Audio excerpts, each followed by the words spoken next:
Fala galera, aqui quem fala é a Ana. Sejam bem-vindos ao canal do podcast do PET Civil UFJF. Antes de mais nada, sigam a gente nas nossas redes sociais, Instagram, YouTube e LinkedIn, PET Civil UFJF. Eu sou a Rafaela e estamos começando o 4º episódio da nossa temporada. Hoje estamos aqui com a Amor Arquitetos para conversar um pouquinho sobre a relação entre engenharia e arquitetura. Sejam bem-vindos e, para começar, você, Ricardo, gostaria de se apresentar? Sim, vamos lá. Meu nome é Ricardo, né? Eu trabalho na Amor, a gente começou a Amor em agosto de 2011, né? Eu nem era formado, então a gente nem podia fazer projeto e realmente a gente não fazia projeto, né? A gente começou a fazer no 3D, aquelas coisas que o pessoal precisava, que a ferramenta 3D também ainda não era muito difundida. O meu primeiro estágio, a arquiteta desenhava à mão, aí eu cheguei lá com 3D, ela, nossa, adorou, aí no estágio eu fui evoluindo, foi o meu primeiro estágio. Eu nem sabia AutoCAD, eu peguei ele, consegui entrar, vamos dizer assim, aprender desse mercado por causa do 3D.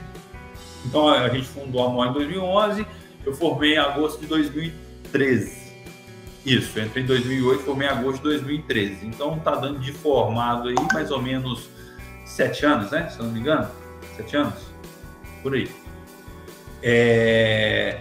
Então, assim, foi um começo bem interessante, né? Onde foi muito sem querer, sabe? Eu comecei a fazer um projeto, aí eu não sabia direito o CAD, porque eu ainda estava engateando aquele início depois de formado, aí meu sócio já sabia mais o CAD, aí eu chamei ele para fazer o CAD, eu fui fazer uma parte.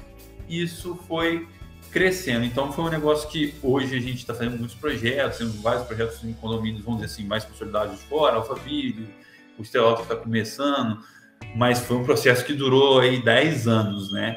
Para a gente evoluir o escritório até onde a gente está hoje. É um processo lento, né? Porque construção você faz um projeto, ela demora a viabilizar, tem aprovação, aí o cliente para começar a obra, aí a obra é 1 ano, quando você vê 4 anos para começar uma casa, né? Para terminar uma casa.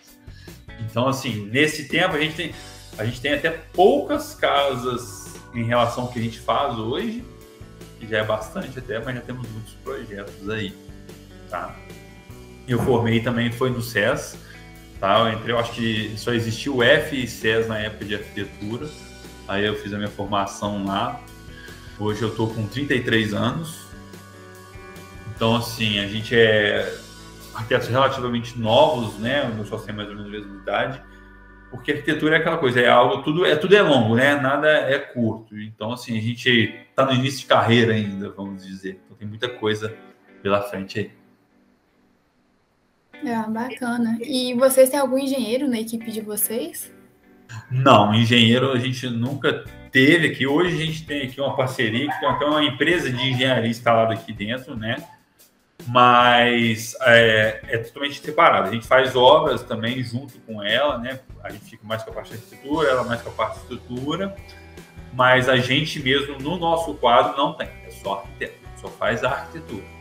Estrutural, hidráulico, elétrico, a gente só indica as equipes. Faz os orçamentos do cliente, manda um arquivo, indica, mas a gente não faz engenharia, nadinha. Você comentou que faz parceria, né? Como que é feita essa parceria? Geralmente a relação é harmônica? Como que funciona? Não, funciona muito bem. Por exemplo, aqui no caso é a Bruna da Adomo, né? A gente está fazendo algumas obras juntos e, por exemplo, a gente faz obra muito administração. Só que a parte técnica, você vê assim, entende muito mais do que eu. Eu entendo, eu consigo conversar com ela. Mas na hora de falar os termos técnicos de não faz isso porque isso vai dar um problema. Por exemplo, coisa que para mim não era uma prática, para mim era tranquilo, ela simplesmente chegou e me explicou. Falei, caraca, olha como é que é a visão de uma pessoa que é da área. Por exemplo, os pedreiros têm muita mania de fazer a alvenaria, né, e depois ir lá fazer o pilar junto, né, usando a própria alvenaria de forma. Depois bater a cinta em cima. Ela chegou e falou, pode fazer? Pode. Poucos andares, tem problema? Muito? Não tem. Mas você corre um risco de fazer uma compressão na alvenaria e isso depois dá o quê? Trinca na alvenaria, porque foi feito em cima do tijolo, a movimentação da estrutura trinca. Então, assim, são pequenas coisas que você vê, cara, olha a diferença que isso pode fazer depois. Então, uma trinca dessa, ela vira crônica, né? Depois você não tira. Então, assim, Aí é detalhes como esse, aí é detalhes, não, se você fizer isso aqui na ferragem, vai dar problema. Então, assim, é muito sadio aqui, entendeu? Nessa parte de obra. Então, assim, a gente administra a obra junto, mas na parte dela, eu falo, tem que ver com ela. Porque, por exemplo, o cara lá errou o prumo de um pilar lá, teria que arrastar o pilar de cima. Aí ela foi, o que ela fez? Teve que reanalisar a estrutura, ver se poderia, a viga dela ia aguentar, coisa que, assim, zero noção. Nem mexe com o programa, não tem ideia do que tem que ser feito. E ela rapidinho foi lá, não, pode arrastar para o lado, só aumenta a ferragem um pouco aqui e resolve o problema. Então, por isso que eu acho que é muito importante essa conexão, entendeu? A gente aqui no escritório, até com relação aos projetos complementares, quando não é questão de obra, a gente manda o projeto para os complementares, né? E aí o que acontece? Eles mandam de volta a estrutura feita. A gente faz uma análise no sentido, está cabendo dentro da arquitetura? Porque às vezes também alguns engenheiros erram, colocam... Porque é muita complexidade também, né? Você pegar uma planta e levantar uma estrutura não é simples. Às vezes ele coloca um pilar ali perto de uma porta ou no meio de uma janela, às vezes, porque na complexidade do projeto não consigo entender, e a gente, querendo ou não, compatibiliza o 3D. Aí a gente vê muito rápido, tem um pilar que tá errado. Aí ele joga, ajusta, aí fica nesse diálogo. A gente analisa e manda. Igual a gente fala até para o cliente, a gente não tem responsabilidade sobre a execução deles. Mas a gente ajuda para que não aconteça lá de sair fora da arquitetura que a gente projetou. Entendeu? Mas assim, a gente não tem problema trabalhando com vários engenheiros já e muito tranquilo. Tem um engenheiro que, inclusive, que é até um pouco mais antigo, que assim, a gente vê que ele não tem o domínio das ferramentas atuais, tipo o SketchUp, para você gerar um 3D, entender a casa mais rápido e poder levantar a estrutura. Ele sentou aqui 4 vezes com o notebook dele aqui no nosso escritório, bateu um papo com o nosso arquiteto e adequou a estrutura, com dificuldade. Mas isso aí, eu acho que já foi muito boa vontade dele, de ser das antigas, de buscar essa conversa para chegar na estrutura. E chegou. Então, assim, acontece com vários, sabe? Então, acho que a conexão está muito boa. Ai, que bom, né? E você até já respondeu um pouquinho, e eu vou alterar a ordem da pergunta, mas você comentou da questão da compatibilização, né? Que vocês fazem no 3D. Vocês usam alguma ferramenta BIM? E quando vocês usam, os escritórios de engenharia parceiros, eles também utilizam? Aí vocês fazem essa troca de mexer simultaneamente? Como funciona? Então, a gente não usa BIM. A gente chegou a estudar o BIM, mas para a nossa arquitetura, porque a gente trabalha muito com casa, né? O nosso forte hoje é mais casa. Então, o que acontece? A gente acha que ela tem muita plasticidade, vamos dizer assim, em termos de... A gente fica muito em tentativas e erros e acertos até chegar numa arquitetura, numa volumetria legal. Então, querendo ou não, esses programas hoje de BIM, eles são muito engessados, eles precisam de muitos parâmetros para você fazer um movimento. E isso para a gente ainda não é viável, para a nossa arquitetura, entendeu? Ela não é viável. Por quê? Primeiro, que eu faço com um cliente pequeno, que é o dono de uma casa. Então, ele não tem um alto poder de investimento e não tem um alto retorno naquilo. Então, o BIM, eu acho que, por exemplo, eu poderia levantar todo um prédio no SketchUp básico, né? Um croquis. Eu ia fazer um croquis no SketchUp e depois passar aquilo tudo para o Revit. Então, assim, a gente não trabalha por causa disso. A gente trabalha com unidades menores e é uma diferente da outra. Eu não vou fazer um pavimento e vou replicar muitos deles. Então, assim, para a gente não é viável. A gente estudou ainda, tá? A gente acha a ferramenta um pouco gestada. A gente teria que dar uma volta muito grande para isso se tornar viável para a gente. Então, a gente prefere, por enquanto, manter no SketchUp no CAD. Os parceiros, a maioria dos parceiros ainda trabalham normalmente com o CAD. Né? Pegam o nosso CAD, eles trabalham com, eu acho que QI, né? QS Info, eu não sei o nome agora exato, né? A da Auto QI deles, eu acredito. Então, assim, eles pegam o nosso CAD, lançam no programa deles em cima, faz o desenho deles. Ainda não estamos fazendo e eu acho que poucos estão fazendo. Esses dias a gente trabalhou com um escritório que faz o projeto hidráulico no Revit. Tá? O que ele faz? Ele pega o nosso 3D, a nossa planta, o nosso 3D, e ele levanta o 3D básico dele para gerar a estrutura dele. Então, assim, ainda não estamos, basicamente, não estamos usando o BIM. Você comentou que já teve algumas alterações que tiveram que ser feitas na obra, igual às vezes um pilar que não ficou no prumo, coisas desse tipo. Mas em projeto, assim, já chegou alguma vez do engenheiro falar, olha, não tem como fazer isso, tem que alterar esse projeto porque desse jeito não vai funcionar. E como que vocês lidaram com uma situação desse estilo, assim, se já aconteceu, claro? Já aconteceu e o que aconteceu? A gente ajustou. Aí a gente ajustou a nossa parte. Tipo, ó, isso aqui não dá para fazer, não consigo. Assim, eu percebi, aprendi muito que cada engenheiro tem um jeito de trabalhar, cada engenheiro sabe até o limite que ele pode ir e sabe até o limite que isso é viável economicamente. Já teve problemas aqui que a gente teve que mudar o pilar. Por exemplo, o pilar está aqui, a gente quer ele recuar. Não dá para recuar. A gente teve que ir lá ajustar um pouco. Mas ainda assim o engenheiro ajustou um pouco para atender um pouco a nossa questão estética ali. Mas a gente teve que criar um outro pilar, em outro lugar, saber colocar ele na arquitetura ali e adequar o projeto, né? Teve esse diálogo aí. Eu gostei que você falou dessa questão do pilar, né? Porque acaba que é uma questão, assim, clássica da engenharia e da arquitetura, é o pilar. Sempre tem um pilar. Mas além do pilar, assim, o que mais que pode acontecer de alteração que já aconteceu com vocês, se vocês precisarem alterar? E essa relação da estética também com a estrutura, né? Tipo, como lidar com isso, né? E qual é a sua visão enquanto arquiteto com relação a isso? Sim. O que acontece? Até ontem mesmo, até falando dessa questão de teve um cliente que sentou na mesa, ela queria um vão livre numa casa, né? Que vai ter os pavimentos, vai ter o pavimento superior, né? Então a área social, né? O primeiro pavimento, ela queria um vão livre de 12 por 12. Eu falei com ela, 12 por 12? Existe essa possibilidade? Existe. Eu sei que os engenheiros conseguiriam fazer de alguma forma, mas eu acho totalmente inviável para a sua questão, né? Para a sua unidade, né? Que é a sua casa. E se eu mandar isso para ele vai rir, ele vai me dar um esporro, ele vai mandar colocar um pilar. Então, assim, não tem jeito. Ela, não, mas eu não quero. Aí o marido, não tem jeito. Mas ela queria, porque queria um vão livre numa casa onde a gente não tem gabarito para subir o pé direito, para colocar uma viga mega, porque o limite do condomínio, né, você pode chegar no máximo 10 metros em relação ao perfil natural do terreno. Então, se você colocar tudo que aconteceria lá, não daria, né, para subir esse pé direito. Falei, tudo é possível na engenharia, eles conseguem tudo. Não faz ponte lá, gigante lá, não, vai fazer uma ponte dentro da sua casa se precisar. Mas eu não acho viável, eu até mando, mas ele vai condenar, ele vai mandar colocar um pilar. A gente já sabe isso, já informa isso, né? E essa relação estética que a gente fala com a arquitetura e a estrutura, né? A gente já faz pensando, né? Aqui a gente tenta trabalhar muito com o pé no chão, né? Porque nos clientes não chega, a gente faz o que quer, a maioria, né?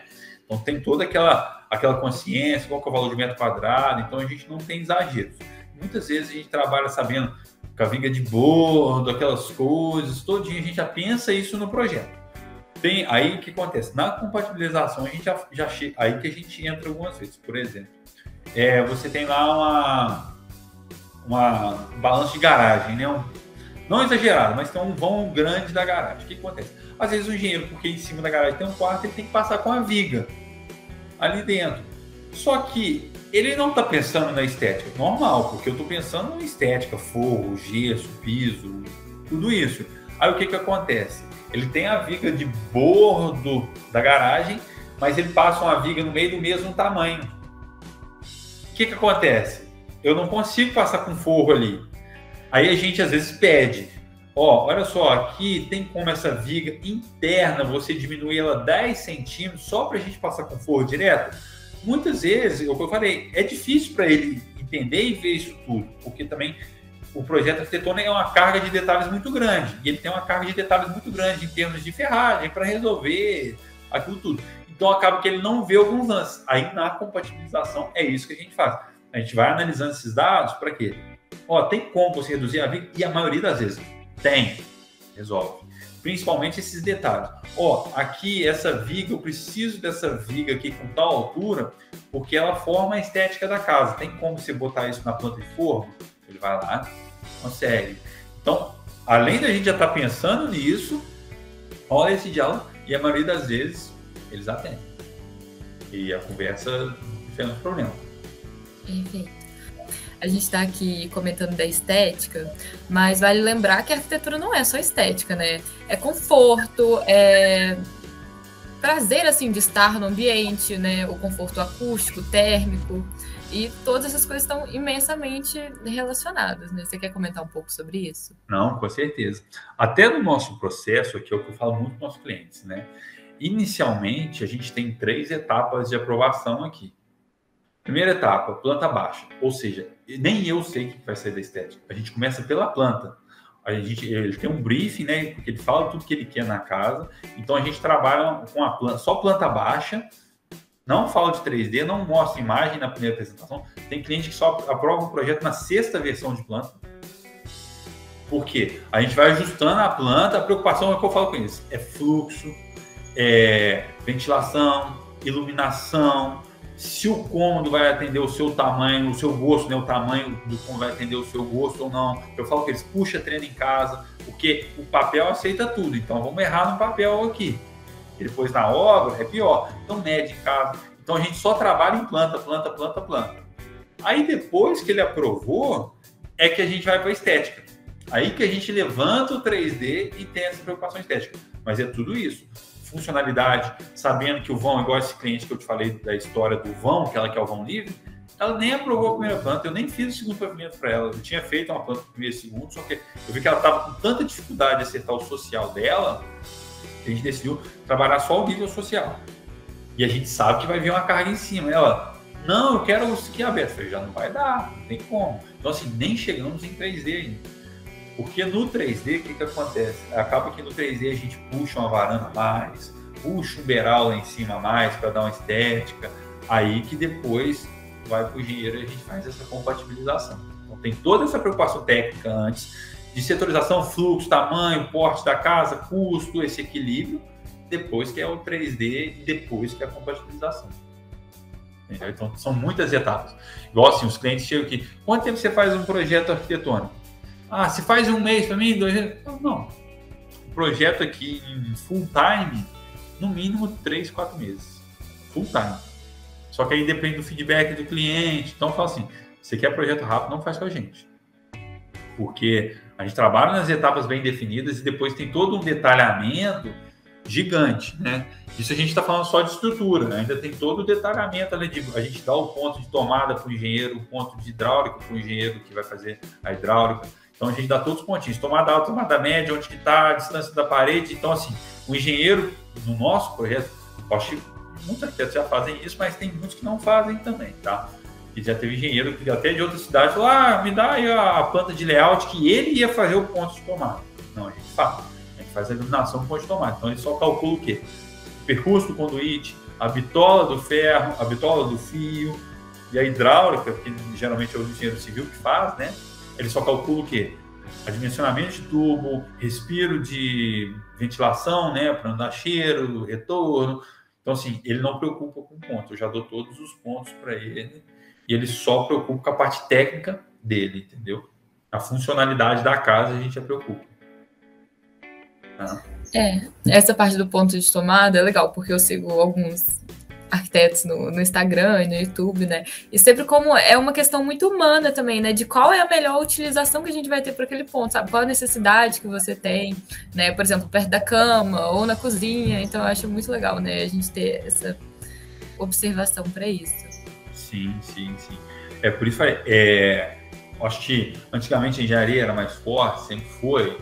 Sim, sem problema. Mas eu acho que o arquiteto, esse crescimento do arquiteto facilitou muito a vida do engenheiro também. Porque antes era tudo em cima dele. E querendo ou não, o resultado para o cliente não vai ser o mesmo. É a mesma coisa que aqui no escritório. Se eu fosse um arquiteto sozinho, eu não conseguiria corresponder como eu correspondo hoje. Então, assim, por eu ter uma equipe maior hoje, eu consigo entregar muito mais do que eu seria sozinho. Então, você imagina o engenheiro fazendo a estrutura, aguentando o cliente lá, que às vezes o cliente cansa a gente. Muda aqui, muda ali na planta e depois tem que fazer toda essa parte técnica. E depois ele tem que acompanhar a obra. E nisso está entrando outro projeto. Ele está fazendo um projeto, está tocando a obra. Aí tem um cliente que é mais chato que o outro em termos de exigência, né? Está lá em cima. Sim, vira uma coisa. Então, assim, eu acho que o que aconteceu? Cada um especializou mais aprofundou na sua área e aliviou a parte que, em teoria, ele não gostava. Entendeu? Vamos dizer assim, o engenheiro não gostaria de ficar com o cliente aqui. Eu já fico batendo papo com o cliente de boa, já vou, visito.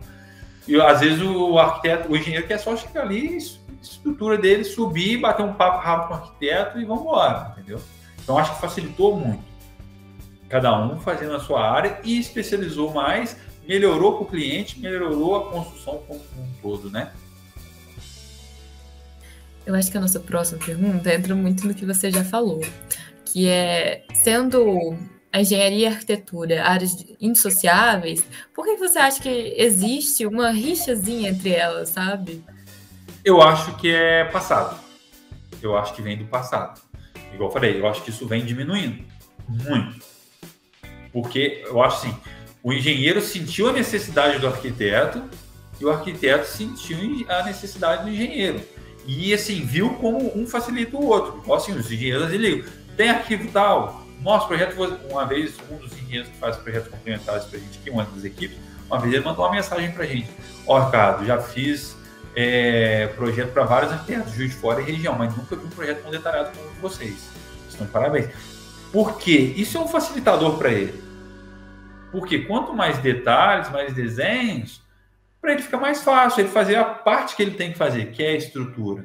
Então, por isso que, assim, isso está acabando, sabe? Tá, aos poucos, vai vendo a necessidade, porque é uma carga de trabalho muito grande. As pessoas hoje já são exigentes, né? Com a internet, você vendo aquele vídeo daquelas casas maravilhosas, aqueles interiores maravilhosos, nem tanto que hoje a gente ainda faz pouco interior, porque a gente tem um pouco mais de foco em casa. Se a gente fizer um interior, vou fazer muito detalhe, a gente faz. Só que a gente evita, por quê? Porque se eu for detalhar o interior de uma casa de vocês, eu vou preocupar com o puxador, e eu sei que você tem o direito de me cobrar qual é o puxador do seu móvel. Como esse móvel seu vai abrir a portinha dele, se é para baixo, se é para cima, se é para o lado. Então, eu penso assim, tudo que a gente faz tem que ser muito detalhado, porque o investimento é alto, o trabalho é alto, então o cliente, isso é o sonho dele, então por isso que eu acho que hoje funciona muito bem essa questão de engenharia. Cada um sabe que, assim, deixa eu fazer minha parte bem feita para não dar problema para mim depois. O arquiteto faz a parte dele bem feita. Isso, assim, a exigência do mercado também fez com que os engenheiros não queiram mais pegar projeto. Eu acho que poucos pegam. Tem até engenheiro hoje que é quase arquiteto, porque também veio lá de trás, né, de 30 anos atrás, 40 anos atrás fazendo projeto. Aí o cara especializou nisso, não faz estrutura, no entanto que ele não faz estrutura mais. Né? Um até famoso em Juiz de Fora aí, faz só arquitetura. Então acho que essa rixa diminuiu muito e tende a acabar cada dia mais.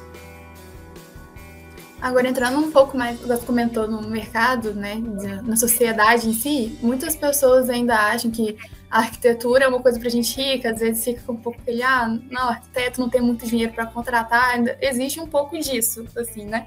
E aí, o que você acha que deve ser feito para tirar esse preconceito da arquitetura como se ela fosse para elite e tornar ela mais popular, assim, na vida das pessoas? Então, isso é uma questão de conscientização até dos próprios arquitetos.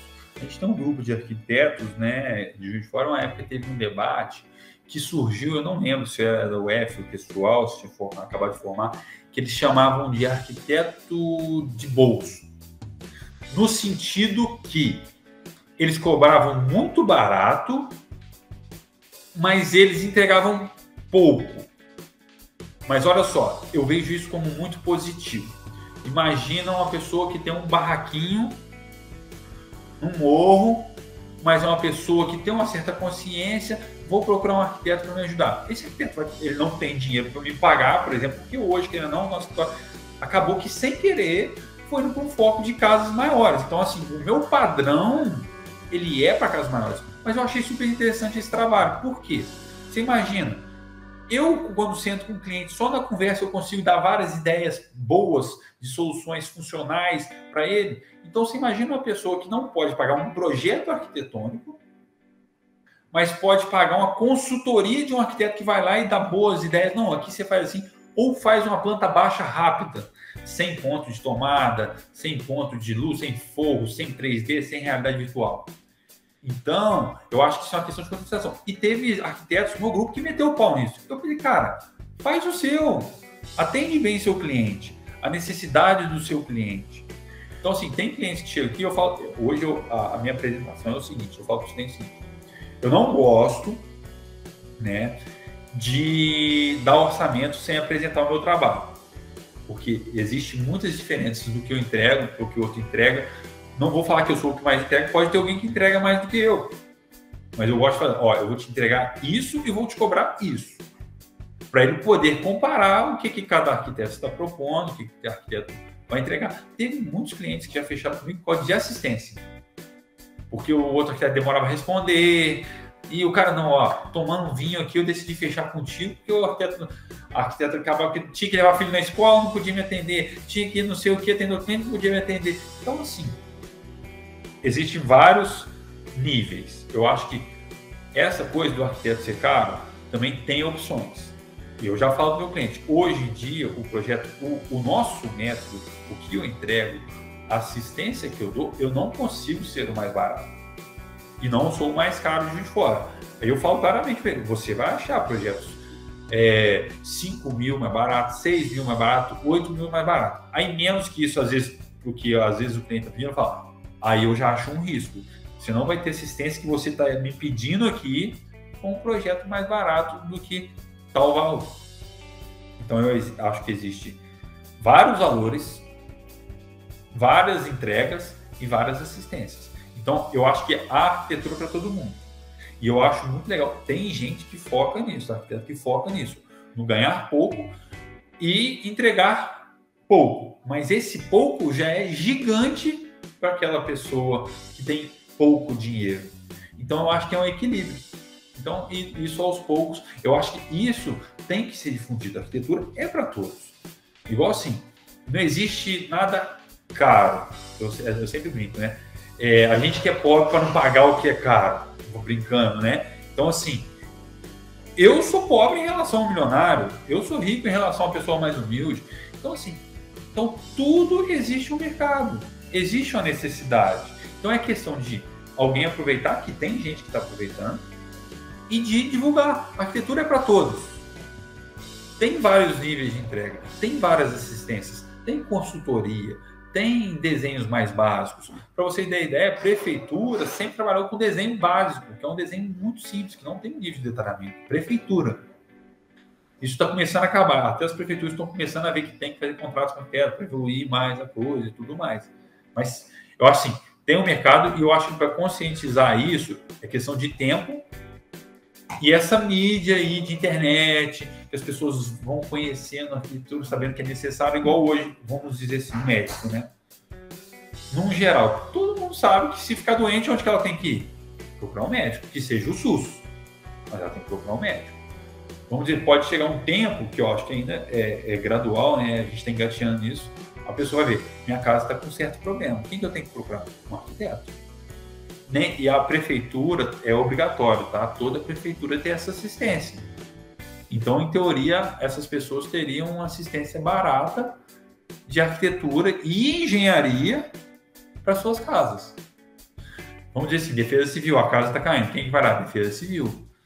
Muitas vezes até eu acho que a defesa civil vai lá e paga, consegue uma verba para adequar aquilo. Então, assim, tem, tá? Eu acho que tem. Eu acho que é questão de tempo para isso evoluir, chegar até essas pessoas que às vezes acham que não tem esse acesso, mas tem.